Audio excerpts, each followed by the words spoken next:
Welcome back, Storm, to the second episode of Your Ultimate Team, where you guys gave me some great suggestions for players to use this week, such as Mitch Marner, Jonathan Drouin, and Peter Mrazek. I'm going to be doing a review on Marner and Drouin. I'm going to hold off on Mrazek, give him another week. Any goalies you guys suggest to me, 2 weeks. And instead I'm going to review one of my own players in Matt Duchene. As always, if you guys want to be a part of Your Ultimate Team, which you should because it's yours, let me know what players you want me to use and review in the comments below. This is what my team looks like as we head into Division 9 with a perfect record so far. Some minor upgrades, nothing too crazy or fancy, but we shall see how this team does in these upcoming games. Another thing I decided to throw onto this team are these Worcester Railers logo. No, not Worcester. It's Worcester, guys. Anyone from Boston will tell you that. The reason for that is, well, you won't find out this game. We have to be the home team. But our first game is against H-Key is beautiful. Hopefully it's hockey and not Hickey. Hickey is beautiful. Hickeys are beautiful, guys. Don't hate. As we start game 1, he's going to have the puck, but with some nice defensive plays, we take the puck away from him. We're going to enter the offensive zone. We're gonna do this nice pass to the left to take this nice...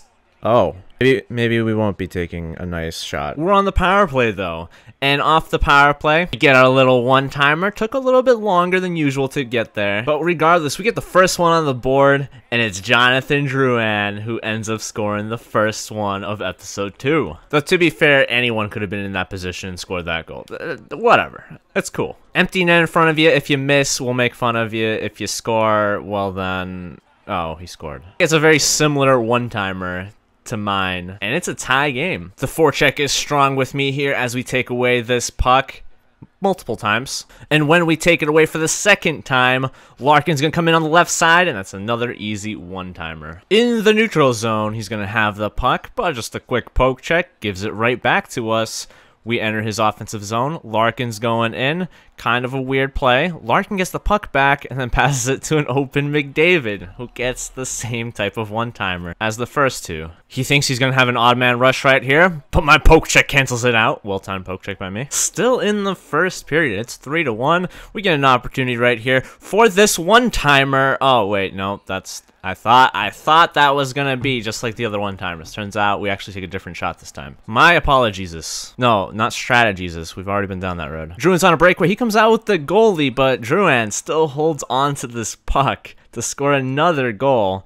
And that's going to be a rage quit. At the end of that game, 5 goals on 8 shots. And now we get to the reason why we are using the Worcester Railers logo. Because now we got blue nets. Alright. As we play against Rob Sweat's HC. And look at this goalie record. It's glitched. It says 0-12, but he's actually 12-0. He hasn't dropped a game yet. Neither have I. So this should be a fun one. He knows what he's doing. Start this game off with the DoD one-timer. My player gets it in the butt. No homo. And then Marner isn't able to clean it up. Yandy Candy goes to the slot and just misses the net. Here, I'm making oopsie. As his Niskanen ends up taking this puck. He gets a nice shot on the net. Doesn't get redirected. He gets the puck right back. But that's okay. We will take that puck away from him. And instead I see him going very aggressive. So I pass it to get this breakaway. And his goalie stones me. He's deep in my zone at the end of the first period. He's going to pass it up to the point and launch a rocket towards the net, which Mrazek is unable to make the save. I didn't like that. I didn't like that one bit. So on the power play, I do the same move as last game.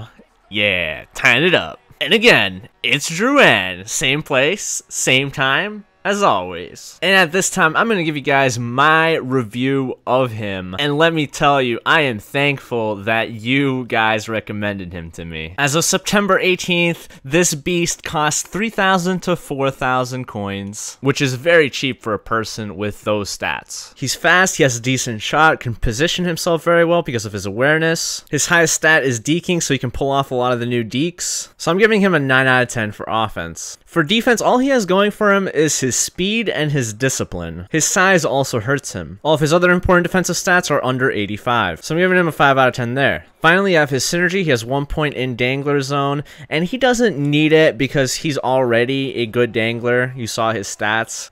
I'm giving him a 4 out of 10 because it could be much worse. He could have one of those like fighting synergies. He ended up scoring that last goal there, and I would highly recommend him as an offensive juggernaut for your team. Not last year's synergy. Just remember, you don't need to activate his player synergy. All right, let's get back to this game with 8 minutes left. He's in my zone, and I do a really good job shutting him down, preventing him from making any kind of offensive plays. Then I make some sweet moves here. Mother of God, he had no chance, as Teriyaki finishes the game for us and ruins his undefeated record. We get some gold. You guys get to see the stats, and this guy ended up messaging me after the game saying that he's a huge fan. So that was pretty cool. Alright, he said big fan, not huge fan. My apologies this again. So shout out to him for the excellent game. I sent him a message back as well, as you guys will see here in a second. Regardless, I hope you guys enjoyed my review. And thank you once again for recommending Drouin to me. Still have 2 more reviews coming up, but if you guys have any kind of suggestions as to what else I can put in my reviews, let me know. I decided to only do offense, defense, and synergy because you can kind of see the skating and shooting stats. It kind of already gives you an idea of what kind of player he is. I figured I would just kind of put it all together and sum it up. Game 3 is against J0. We're currently 6-0. He gets a nice one-timer to start it off, but misses the net. When I enter his offensive zone, I make some cute plays. I kind of wish that went to the middle guy. That's okay. Here, I couldn't do anything, so I have to wait it out and pass it back. Then a nice pass there, and then the shot sucked. I could have gone in like a breakaway or just taken a little more time to take a better shot, and I didn't. Drouin gets a breakaway, misses the net. That's okay, Bay. You already scored plenty of goals. We'll let you miss the net once. Duchene will also make it up for it with this breakaway to score the goal. Up next, Pokechecky McGee is along the blue line, makes it a little bit difficult to enter his zone. A quick low shot, trying to get a rebound, didn't work out, so then we cycle the puck around, move his players out of position before we take this devastating one-timer to put us up by 2. God, I love my forecheck so much, because look at this. I go and I'm going to lose this puck, but I instantly fight back and give him no room to do anything. The poke checks come out, and here's another one-timer in a similar area. Here, it's going to be a little bit unfortunate for him, but I kind of planned it by doing this half spin where the puck just kind of moves away from his player and gives me the one-timer again. This guy wasn't trying to stop me too hard on the one-timers, let me tell you. And then again, he gets unlucky here, where I thought I had an open net, but he actually comes in to block the shot, and then it just goes right over everybody on his team. It's okay, he scores one in similar fashion, brings him within 5 for the comeback. Oh, no comeback, I'm sorry. I score 2 more to win the game 8-1. Game 4 against the Habs Canadiens, as we see the cameraman walking upstairs to get a better view of the arena. This first play, trying to enter the offensive zone, I lose the puck, get it right back, and I try to take a shot with my defenseman. It gets blocked. I tell my opponent this puck is staying in his zone as Marner gets the puck slowly. Shirley looks for Duchene for the one-timer. We don't actually care about Duchene, so we're just going to cover his face and his name up, and the focus is on Marner, who, as of the same date, September 18th, the date did not change between Drouin and Marner, goes for the price of $9,000 to $10,000. He's a little worse than Drouin in skating and in deking, but I personally could not get him going. He does have a better shot, so I'm going to give him a 9 out of 10 for offense. Problem is, if you take cost into consideration, Drouin would be better. Defensively speaking, he's slightly better than Drouin, so I'll give him a 6 out of 10. He's got a better poke check and awareness, but worse discipline. Finally, with synergies, comparing him to all the gold players, he gets 10 out of 10 because it can't get better than Silky Smooth. I'd recommend him maybe not for that price. Don't make him the first guy you get for 10k. We move on to Mrazek, and look at this amazing save Mrazek just made. Wow, his glove was there. This was really the only clip that you could get a good idea of Mrazek as a goalie. He plays super aggressively. Look at that open space to the left of him. That could have been an easy goal if the shooter had better accuracy. Maybe things will change in next week's review, but it's not looking good. He doesn't play like NHL 17 Mrazek. Also, I love the shot I just took. Cycle it around, shoot low to the left as the goalie moves to the right. It was beautiful as Kyle Tourist gets it. Now look at this play. Going back to Drouin the Druid, he is going to do everything. He gets hit, gets right back up, and then we're going to pass it around a little bit. Eventually, he's going to get the puck back, and we're going to take a shot with him, and it finds its mark right here. Like a druid, he makes natural magic happen on the ice. It's 4-0 in the second period. He desperately needs something to get back into this game. And here's that something as he passes it right to my guy, and my guy just lets it happen. Mrazek couldn't make that save. How dare you?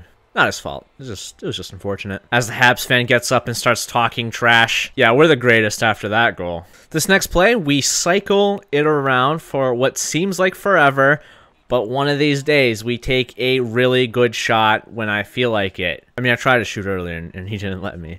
Regardless, when we pass the puck back here, we're going to take this shot. And Drouin gets credit for the goal because he got the redirect. Man, we should just call this episode the Tarasenko Show. Or, no. The Drouin Show. No, that's stupid. Never mind. Don't worry about it. But we get another win, and now we are on an 8-game winning streak to start online seasons. Next, we play against Chinatown, or Chicago Town, Chi-Town, in Game 5 of Division 9. And after this little move, Marner finally decides to show up and get his second of the series. For anyone with children, have them avert their eyes because this is dirty. Oh, I didn't score. Damn it. That's okay. He's going the other way. He makes a nice pass right here. Just barely misses the one-timer. But he gets another opportunity just a short time later. And this time he buries it. Sorry, Mrazek. I wasn't there for you, man. 5-on-3 power play for me. The second one of the game. I get a one-timer. Doesn't work out. And this time I make sure that I score on this power play. I'm not going to let it go to waste a second time. He goes down to block the shot. So I pass it across for the one-timer and it goes in. Odd man rush, start of the second period, and that didn't go in. That was going in, and it didn't go in. Odd man rush yet again. This time I choose to wait him out and then pass it across, and I get it done. 1-2, skip a few, now we're at 4. Maybe we only skipped one rather than a few. It wasn't a pretty goal, no reason to look at it. We enter the offensive zone, make up quick pass to the defenseman, have him go in. He takes a nice shot. 5-1, my opponent has given up, but Marner has not, as he wants the hat trick because he was the one who scored the not-so-pretty goal earlier. And finally, he actually does something for me. He knew that if he didn't show up this game, I wasn't going to give him a pretty review. So, thank you, Mitchell. Thank you from all of the people who wanted a good review of him. I think he's also the first player on my team to get a hat trick, so I guess it worked out there. That's a 5-0 record for the season, 9-0 total. As we win the Division 9 title, we get to see what's inside the pack. Stats, he didn't have much of a chance, unfortunately. He did have those 2 offensive opportunities. Outside of that, not really anything. Let's see what's inside this pack as we open it and get a whole bunch of nothing. It's like just a mix of bronze and silver cards. Here's where we are. We'll see how the train rolls into episode 3. Before we do that, though, I'm going to give you guys a review of Duchene, a little extra, since I couldn't do a review of Mrazek this week. Duchene's an 84 overall, and this is the face of a Duchene who knows that he got screwed and should be a higher overall. You can get him for 4K, and that's very cheap considering his stats can make him at least an 86 overall. He's also one of the best base gold cards in faceoffs. Like Drouin and Marner, he's got very similar offensive stats. His shot's a little weaker, and he's weaker in puck control, but the face-off stat makes up for it. Defensively, he's similar to Marner, a good discipline, good poke check, and he's also got a bigger body, so I'm going to give him a 6 out of 10 for defense. And finally, for synergies, he's got the Rocket Skate synergy, a player synergy, but still the best player synergy you can have, so I'm going to give him 8 out of 10 there. Still cannot recommend Duchene enough. If you have a low-cost team, he's got to find his way onto it. Thanks for watching your Ultimate Team. I'll see you guys next week with some more player reviews and recommendations.